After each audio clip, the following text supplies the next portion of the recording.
You know what time it is, ladies and gentlemen. It's one predictions video after another. Viva la revolution!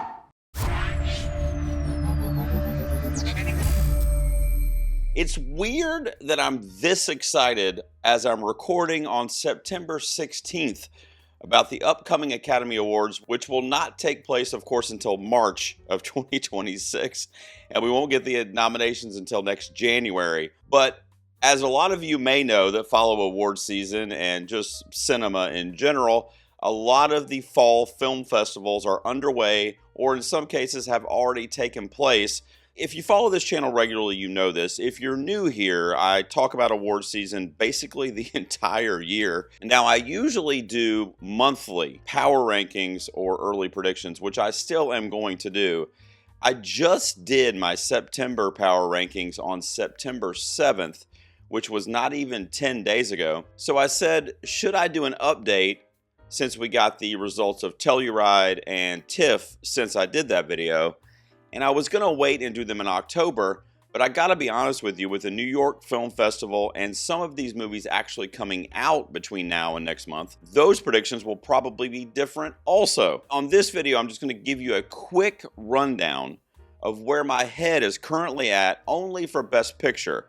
So this will be a much shorter video than my typical hour-plus videos that I do for all of the top-of-the-line categories, but you can expect those updates in October, probably the first week of October. So I'm going to go through these a little bit differently than my regular power rankings because we're only talking about Best Picture, and I will kind of tell you where I sit right now in mid-September post-TIFF with these predictions. Here we go. First slide is going to be the top 5. Now, this gets juicy. So you can see the legend at the top of the screen there. If it's moved up, down, if there's no change, or if it's a new entry, which you'll see a couple of those as we get a little further down in the rankings here. I think this top 5 is about as locked in as you can be to a top 5. In looking at what I just put out 10 days ago, as I was telling you, I had Rental Family in this top 5. I have since removed Rental Family based on it kind of shitting the bed at the Toronto International Film Festival. I was hinging a lot of my predictions. I think I had it at number 5 when I did those September rankings because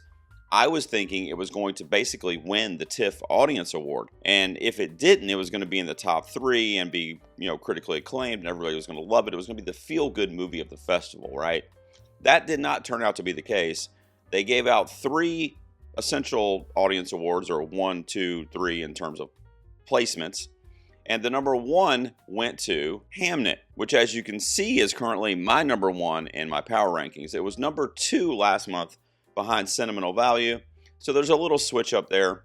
One Battle After Another moved up again. It's up to number 2 currently. It could be number 1, but I'm not being too reactionary to some of the critical praise I've seen on that movie at early screenings that have happened in the past week or so, because those are generally people in the industry and film critics and PTA super fans, which, by the way, I'm all of that. Well, maybe not the industry part, but you know what I mean. So I want to wait and see general reception and also the box office, because there's a lot of spotlights being put on the box office for this PTA film because it does have such a high budget that it makes you think, okay, Warner Brothers is not necessarily thinking awards-friendly indie film. They're thinking like blockbuster movie. They want to make a lot of money in the fall with this film, just like they did in the spring and summer with Sinners.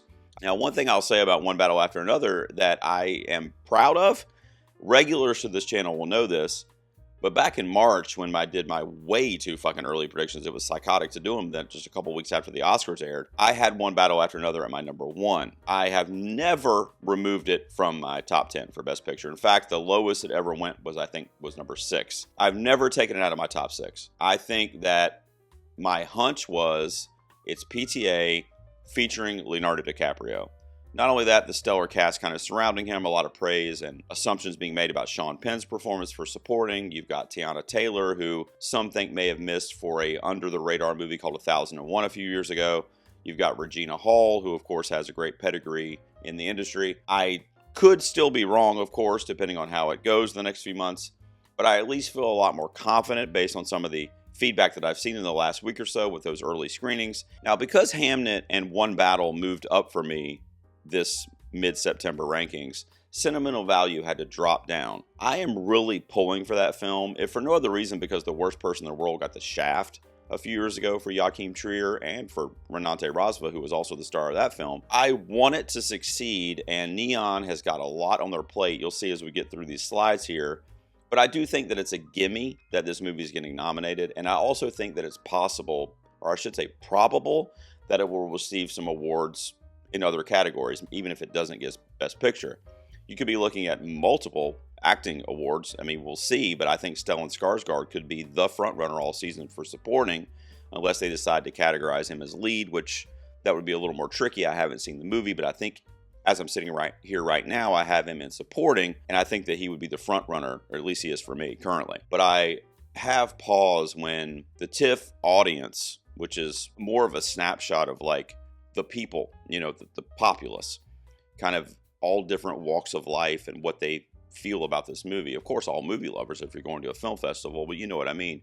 Different demographics getting a chance to kind of voice their opinion on the film. And with Hamnet winning, which there's been pretty much nothing but praise for that film. And then you had Frankenstein from Guillermo del Toro, which will come up here in a second, placing second. And then Knives Out, the latest entry from Rian Johnson called Wake Up Dead Man from Netflix, was number 3, which that was a surprise. Actually, Frankenstein was a surprise for me too. Now, this year, TIFF introduced the International Audience Award, which is the same thing, but it's an international film. And in that category, No Other Choice from Park Chan-wook won, and Sentimental Value placed there as the runner-up. So with all the accolades that Sentimental Value had been receiving, going all the way back to Cannes, which after Cannes, I believe it was my number 1, maybe 2, and it was number 1 this past, 10 days ago for me. I just don't understand why it didn't place better or more favorable for the Audience Award. That gives me pause, and that's what knocked it down a little bit for those of you that are wondering. Also dropping down just a spot each was Sinners and Wicked for Good. Those two have always been in my top 5, kind of, maybe moving around a spot here or there. But I do think they're both in. I said this on that video I did in early September, but if Wicked for Good is not received better than the first Wicked, certain categories are going to miss. It got 10 nominations last year. Now, I think it's going to be better, which is why it's highly rated for me in my predictions, not just for Best Picture, but other things that we won't talk about today. I have it in the top 5, whether that's actress, supporting actress for Ariana. I've even got John Chu for director in that top 7 or so for director, and other below the line categories that I haven't started doing predictions for quite yet. But I do have it as a heavy player this season because I do think, with my knowledge of the musical, that it is going to be a different film with a very similar aesthetic. That's where I'm sitting for my 5. Going to the next slide, I'll show you at the end the grand total. I'll give you a full list. This is another reason why I make this video, because every time I do my Oscar predictions, I get flooded with comments, which is great. I love the engagement. You guys are the best, even the ones that are kind of mean to me. I appreciate, because I stop and I go, well, maybe this person's right. Or if I see it a few times, I go, okay, yeah, they might be onto something there. This slide, and really the next couple slides as we get to 11 through 20, is where I basically need help. I need you basically to slap me upside the head in the comments if I'm missing something here. Or, if it's just your opinion, then that's one thing. But if you're like, well, wait a second, what about this or this? So House of Dynamite is basically the trade-in for Rental Family. I told you that dropped out of my 10. I moved in House of Dynamite for Netflix, and if you remember on that previous slide, there were no Netflix Best Picture nominees in the first 5. So this is the only Netflix player. Let me put it this way. I think it would possibly be foolish to say, well, Netflix is not going to have a Best Picture nominee. They probably are. They have a lot of money and a lot of time and effort put into these campaigns. Now, I think they got too much on their plate. It could be argued that Neon did the same thing, and that may hurt some of the other projects that if they had bought into 2, maybe 3 projects, they could have pushed a couple of them forward. But with the lackluster or mediocre reviews for films like J. Kelly, which I thought was going to be Netflix's number 1 player, which it still might be. I want to talk a little bit about that, but I just don't feel as good about it. And if it can't carry some of those other categories like Clooney, like screenplay, like Baumbach for director, I do think Sandler still gets in, but he could be a sole nomination based on his narrative of it's his time and if he has a performance that really stands out. I think A House of Dynamite from Catherine Bigelow makes more sense if you're looking at the whole package, because it doesn't have any of the baggage of those negative reviews or mixed reviews that Jay Kelly has.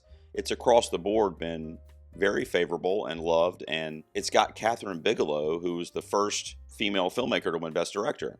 So Could she be returning to form here, those Hurt Locker days or even Zero Dark 30 days? I'm not saying you have to abandon Jay Kelly or even Knives Out or your other players, Frankenstein, but I do think you prioritize a film that already has prestige and lineage with it. And really, that's just Catherine Bigelow and, some of the technical team that she has with her in this film from previous works. That would be enough for me to give it a head start, which is what I'm doing here in my predictions. I left Avatar Fire and Ash alone. I was tempted to drop it down to 10 or even take it out of the 10.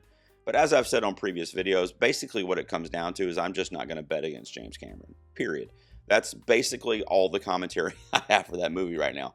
I'm not even really a fan of the Avatar films. Like, I don't dislike them, but I'm not one of those wait in line at midnight the night before and have to see it immediately. And JC is a god in the industry, and he works on these things for multiple years, decades, and he's, devoted his life essentially to this franchise. But it's going to have eyeballs on it already because of the visual effects. Definite nomination, but probably a win. And then you look at other things like sound. I mean, Avatar is creating sounds that don't already exist. So it's definitely going to be in the mix for that type of technical stuff as well. So it's already going to have the spotlight on it from an Academy perspective. So I think it's got a leg up in terms of getting a nomination for Best Picture. I've still got it in there. So if you are keeping score, if you have a keen eye, maybe if you do awards predictions yourself or use the Award Expert app or whatever, maybe you've noticed that in the previous slide and in this one, my top 10, I've set two precedents for the Academy Award field of 10 for Best Picture. An independent studio getting 3 films in for Best Picture is rare, to say the least. And a couple other major studios like Warner Brothers and 20th Century have made it happen in the past, but independent studios, like your small mom and pop ones like A24, Fox Searchlight, Sony Pictures Classics, they've all come close in the past with contenders up to the wire, but nobody's gotten more than 2 nominees in the field of 10 aside from those major studios. Now, the reason I bring that up is the keen eye may have noticed, Neon this year, I have getting 3 into the Best Picture 10 as we are currently sitting here on September 16th. This was not the case 10 days ago, as I recently moved Park Chan-wook's No Other Choice up to number 8. Right after that at number 9 is It Was Just an Accident from Iranian filmmaker Jafar Panahi, which I've always had in my top 10 since the Cannes Film Festival, but I did move it up a spot to 9, which dropped down Deliver Me From Nowhere, the Springsteen biopic from Scott Cooper, which would round out my 10 right now. The other precedent is that would mean there would be 3 international features in the 10 for Best Picture. So not only is it 3 international movies in the 10, which has never happened, and when I say international, I do mean in non-English language or not fully in the English language and being from a foreign country. It has happened recently twice with The Zone of Interest and Anatomy of a Fall in their year, and of course last year Netflix's Emilia Perez, and of course Brazil's I'm Still Here. So we've gotten 2 in the 10 back-to-back years. Could this be the year for the 3, or are we not quite ready for that yet? I'm being bold with my predictions here. Now, of course, I could change it in less than a month when I do my October predictions, depending on feedback from other festivals or if some of these movies come out to the public. But I think Park Chan-wook's moment is sitting there on a silver platter to serve to him. And it was just an accident. I feel good leaving it in my 10 because it was the Palm winner at the Cannes Film Festival and it's distributed by Neon, which is a combo that almost always, and when I say almost always, it has only not happened one time, that combo has not gone on to be nominated for Best Picture at the Oscars. So I think it could happen again with this movie. Again, very favorable reviews for that film. I have seen virtually nothing negative about it. It sounds like it's another topical story. It's very powerful. And I would almost bet that Jafar Panahi is going to get into the 5 for Best Director. Then the Springsteen Deliver Me From Nowhere. Mixed reviews, I would say, but it's a music biopic about a legend in American folklore and rock and roll. And it's going to be a complete unknown formula, it sounds like. It's going to be a snapshot story of his making of Nebraska, but not, a music biopic about his life from when he was a baby up until his divorces and like whatever. I don't even know if he was divorced, but you know what I mean? It's not going to follow the kind of traditional formula for a music biopic. It's going to follow that complete unknown narrative that did really well for that film last season. And I think we're looking at the same thing, just with a different artist and different music. So before I move on to the next slide, that's the 10. 2 precedents being set. Am I crazy? 3 non-English language international films and 3 films from the same independent studio, which would be Neon. And looking at near misses 11 through 15, I just talked about Jay Kelly. That one dropped down to right outside, right on the fence. If I feel like Jay Kelly is going to ultimately be the push for Netflix for the Academy, then I could see it getting in, if for no other reason because of the story within the film is going to be very Hollywood-centric. The movie industry and the American movie industry specifically is going to really respond to the story, it sounds like. Don't forget, Don't Look Up got nominated from Netflix, and that's like, even as we're sitting here, I think that's below a 70 on Rotten Tomatoes. And that got a Best Picture nomination and other stuff as well. So there's no reason why Jay Kelly couldn't, because we know it's going to be better reviewed than a film like that. Guillermo del Toro's Frankenstein, which won the runner-up for the TIFF Audience Award, like I mentioned. It's at my number 13 right now. It moved up a few spots. I think I had it as 16 or 17 just 10 days ago. So that really boosted it up for me because I didn't expect that. I heard a lot of like it's overlong. The visual effects are a little wonky, not what you would expect from a GDT film. So I've heard a lot of like not bad reviews necessarily. I have seen a couple, but I mean generally not bad reviews, but more kind of like mixed, which is not what I was expecting. I was expecting more like kind of a Robert Eggers Nosferatu type situation where like everybody loved the craft. They, maybe not a Best Picture player, but they love the craft, they love the text, they love the performances. And we're getting a lot of that, but I've also seen almost equal amounts kind of against it, which really surprised me. So that's what equally surprised me when it won the second place of the TIFF Audience Award. I did not expect that based on some of the negative feedback I've heard on it. But because of that general consensus and because of the name Del Toro and what he kind of carries with him, Begonia dropped down. I think I had it at 12. I've said this before.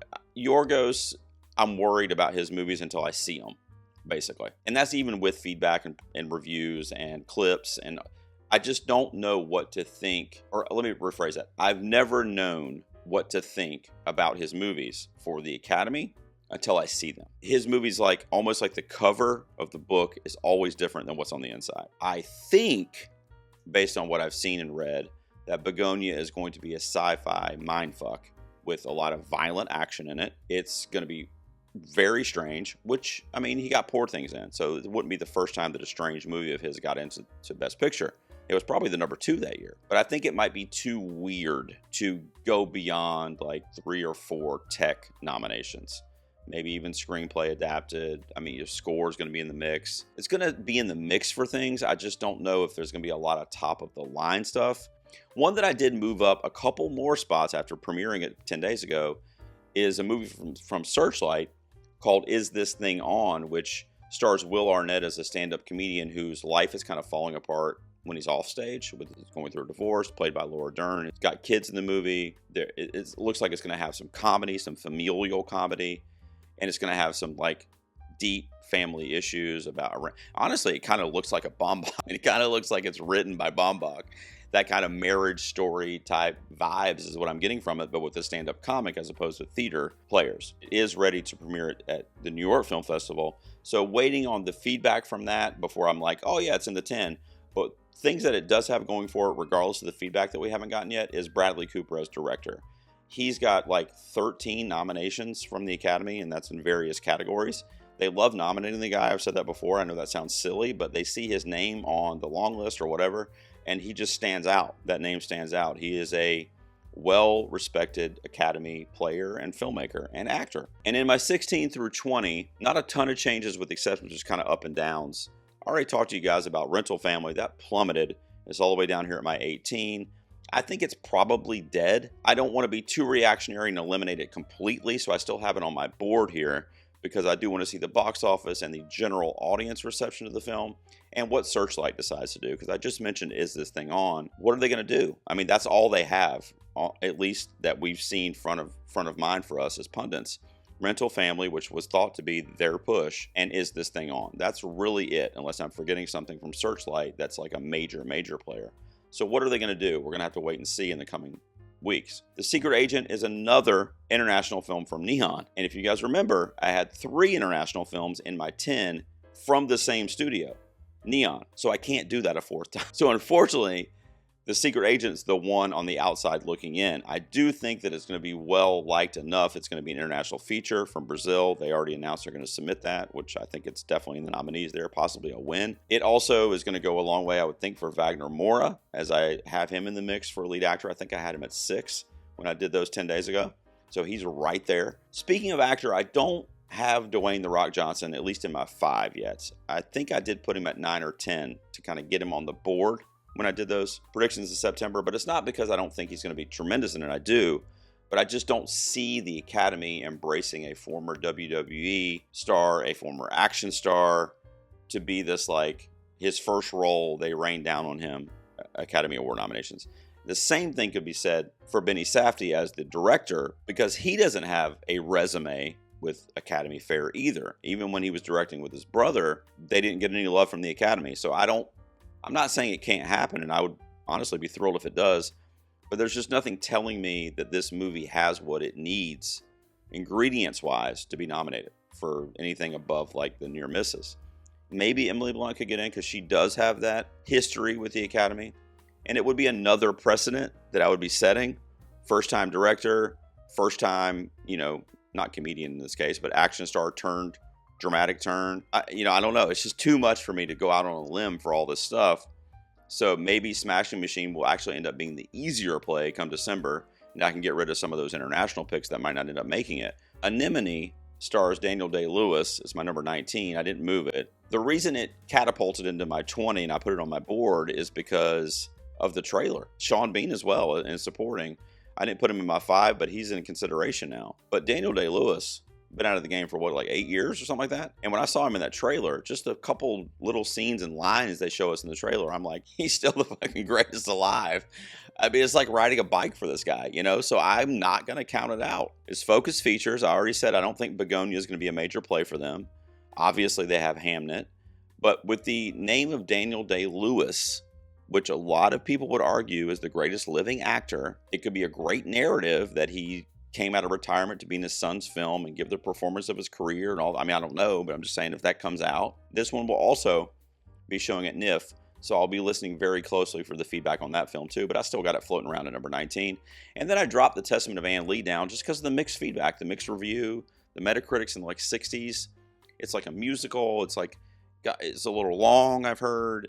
I do think Amanda Seyfried could be on her way to another Academy Award nomination for the film.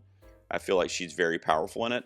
But if you've been following me, we're not talking about it on this video, but if you know my lead actor and actress, well, really lead actress, definitely lead actress, performances that I have in the 10 right now, there's a lot of them that aren't Best Picture contenders. Now, will that end up happening? Probably not. Maybe one might sneak in there. Maybe it's her. This also hasn't been picked up yet. If it has in the last day or two, I apologize because I haven't seen that news. But when I made this list, it had not been picked up. There was no distributor for it, and that was with the festival premieres. That was with Mona Fastfold and Brady Corbet behind it. It's just weird, man. It's weird. Maybe it'll be a player next year. I don't know. But I just don't feel as good about it right now as I did even a couple weeks ago. And then I don't usually do this, but I wanted to show you guys what I kind of have on my big board right outside the top 20. So I'm just going to give you 5 more. Now, I do have a video coming out later in the week that are my Oscar Best Picture dark horses. And some of these actually appear in that video as well. But I just want to kind of show you real quick where my head's at. There are 2 new entries here that were not on my board at all because I never go beyond 25. I know some pundits do like 40 or 50. I don't do that because that's crazy. I mean, I can't keep up with all that shit. So I kind of narrow it down to 25 and I stay there until about end of November, early December, and then it'll be down to like 15. And then I'll kind of work off that the rest of the season. So the ones that I think are possibles to be here where they are on my board, but to rise later in the season. If you remember a movie like I'm Still Here, that's a perfect example. Last year when I did this stage of the predictions, it was like 23 for me.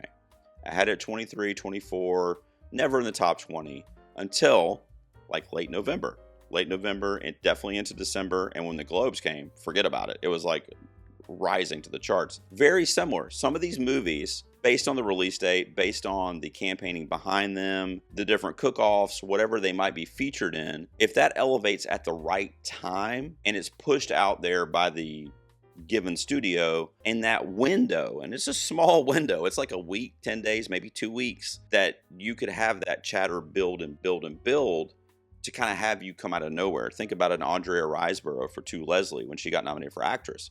It was in that 10-day window that everybody was talking about it. Everybody was seeing it. All the screenings were happening. All the celebrities were having people over to watch it. Like, all that shit was happening in a very small amount of time. And it was just enough to boil it up to a point to where it leapfrogged where it had been. And I mentioned I'm Still Here is another example. So for me, these 5 could do that. Now, I would not have had Wake Up Dead Man in there. It moved up from actually 25 for me on this slide. I had it there because, its screenplay nomination is probably coming, which will be the 3rd in a row for this franchise, I would imagine. So Rian Johnson's always kind of in the mix there. So again, if you have those notable categories, your film has already got a head start. But I moved it up because of placing third in the TIFF Audience Award. I did not expect that. And it also had really good reviews, great reviews, another best casting possibility as well. I actually had that in my early predictions for best casting when I just saw the list and see any pictures or anything. I was like, oh my God, that's definitely a best casting nominee if you're going on the weight of the names involved. The Voice of Hind Rajib is a film that I just recently kind of discovered or heard about. I haven't seen it, but it doesn't have a distributor yet. So I'm not going to move it too far, but a very emotional, important, timely, real biographical film that I think is Saudi Arabian. So international pieces there as well. So we'll see who picks it up, if anybody does. And again, what the reception and that window that it's released and kind of pushed out is. Die My Love at 21 real quick is a movie that I want to happen so badly. I want that film, yes, to be nominated. Lynn Ramsey for director, of course, Pattinson even for supporting.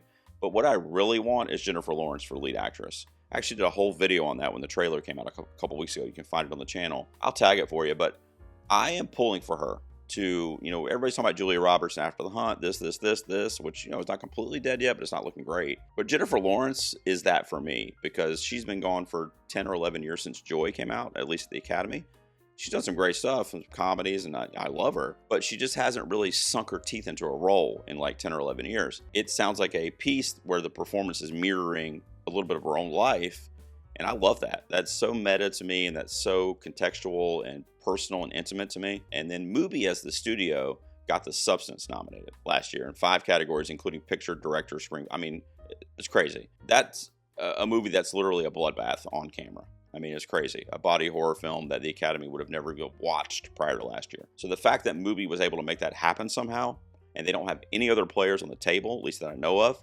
If you get a movie like that nominated, you're basically a magician in my eyes. And then the last couple I'll mention, I actually switched Wake Up Dead Man and Train Dreams because those are both Netflix. I feel like Train Dreams is maybe a little softer of a competitor because I don't know what other categories it could really stand out in. I hope it does because I love a lot of the people involved, and you have previous nominees. You've got Carrie Condon and Felicity Jones, who just got nominated last year for The Brutalist. And then I hear that you have the best performance of Joel Edgerton's career, who is also a very celebrated actor in Hollywood. So I would love to see it do some stuff. I just feel better about Wake Up Dead Man, even though I would probably prefer a movie like Train Dreams to ride its way to the Oscars. But it is in the mix right now. It is one of those dark horses. And then another dark horse is Song Sung Blue, which is from Focus, starring Hugh Jackman and Kate Hudson. It's a music biopic. You remember Springsteen Deliver Me From Nowhere having those kind of good reviews, but not great. The trailer for Song Sung Blue that came out last week looks like a fucking horrendous nightmare. It was not a good trailer. It looked very formulaic just based on the trailer. But if I put that stigma aside and kind of go, okay, they just didn't cut the trailer together well. So maybe the movie is a music biopic that connects on a deeper level in terms of Metacritic and reviews. And again, it comes out in December, the right time. Focus says, okay, maybe Kate Hudson's a play, or maybe Hugh Jackman. We have another music biopic, at least in the mix, to challenge Deliver Me From Nowhere a little bit. I don't think both of them would get in, that's for sure. But I would say have it on your radar, although it's obviously probably not going to happen. It's a Hail Mary, but it is a late edition that I think people are going to be talking more and more about. All right, and wrapping up, I'm just going to show you a screenshot of the full 25 movies that I mentioned today, where they rank currently on September 16th in my power rankings. For Best Picture, I will be back the first week of October, and I will have all new Best Picture power rankings, but I will also do my final top-of-the-line power rankings for all 4 acting categories and director, in addition to picture, before I start getting into all the categories. I won't do them all at one time, but in November, I'll start to roll out screenplay, Eventually I'll do animated film. And by the end of November, early December, I'll be doing predictions in all 23 or now 24 categories with best casting. So I'll be introducing them a little bit at a time as we get into early November. But you can look forward to my power rankings in the 6 major top of the line categories in early October. But this is where I'm sitting right now for best picture, as well as a few of those dark horses I decided to show you this time on my kind of extended list. I got to know, guys, hit me in the comments. What did you think of this round of power rankings? Where was I way off?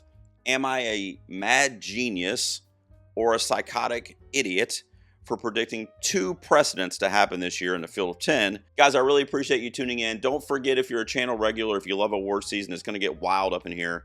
But I'm doing all kinds of like brainstorming sessions, like in my car when I'm driving to and from work for my members. I'm also giving away a movie every month to my members. This month, we're giving away The Accountant 2, which is the Ben Affleck action movie, the sequel, of course. I'll be giving that away to a member at the end of September, and then we'll do a new release for the month of October. So get in on all that action for as little as a couple bucks a month. Just click join down below and you can read all about it. I'll see you guys soon out here in the garage.